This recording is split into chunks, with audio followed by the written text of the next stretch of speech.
موت ایسی ہو ہماری کہ اللہ خوش ہو، فرشتے خوش ہو، ارجعی الی ربک راضیۃ مرضیہ فادخلی فی عبادی وادخلی جنتی۔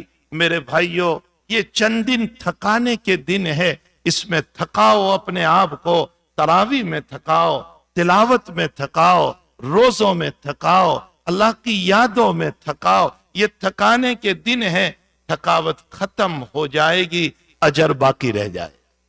یہ تھکاوٹ تو کل ختم ہو جائے گی، عید کے بعد خوب سوؤ گے، عید کے بعد خوب اپنے کام کرو گے، عید کے بعد خوب تمہیں جاب کرنے ہیں، عید کے بعد بہت آرام کرنا ہے۔ تھکاؤ اس مہینے میں۔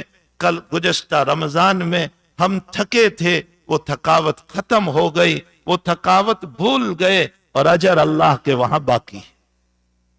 یہ مہینہ تھکانے کا ہے، یہ بوجھ نہ سمجھو اپنی طبیعت پر کہ روزہ بوجھ ہے، تراویح بوجھ ہے۔ میں نے ابھی ایک مجلس میں پہلے ہی روزے کو کہا، ان العبد یتقرب الی اللہ تعالی بالسجود، صحیح ترین روایت بخاری شریف کی، بندہ سجدوں کے ذریعے سے اللہ سے قریب ہوتا ہے، بندہ سجدوں کے ذریعے سے اللہ سے قریب ہوتا ہے۔ میں نے گنا عشاء کی نماز میں بندہ 58 سجدے کرتا ہے، 58 صرف عشاء کی نماز میں 58 سجدے کرتا ہے۔ پہلی سنت چلو چھوڑ دو، عشاء سے پہلے کی کوئی پڑھتا ہے، کوئی نہیں پڑھی، لیکن فرض کے 8 سجدے ہو گئے، اس کے بعد 2 رکعت سنت مؤکدہ کے 4 سجدے ہو گئے، 12 سجدے۔ اس کے بعد 2 رکعت کوئی نفل پڑھتا ہے، نہیں پڑھتا، لیکن اس کے بعد 20 رکعت تراویح اور اس کے 40 سجدے، یعنی 40 سجدے اس کے ہو گئے تو 42 سجدے ہو گئے۔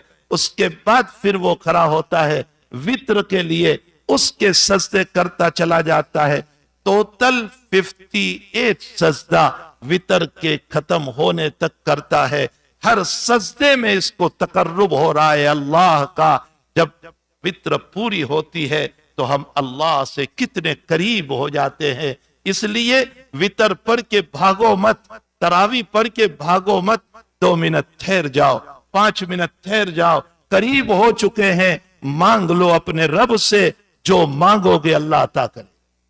اللہ سے قریب ہو چکے ہیں، اپنے وتر کے بعد، اپنی تراویح کے بعد 2-4 منٹ کے لیے اللہ سے کچھ بیٹھ کر مانگ لو،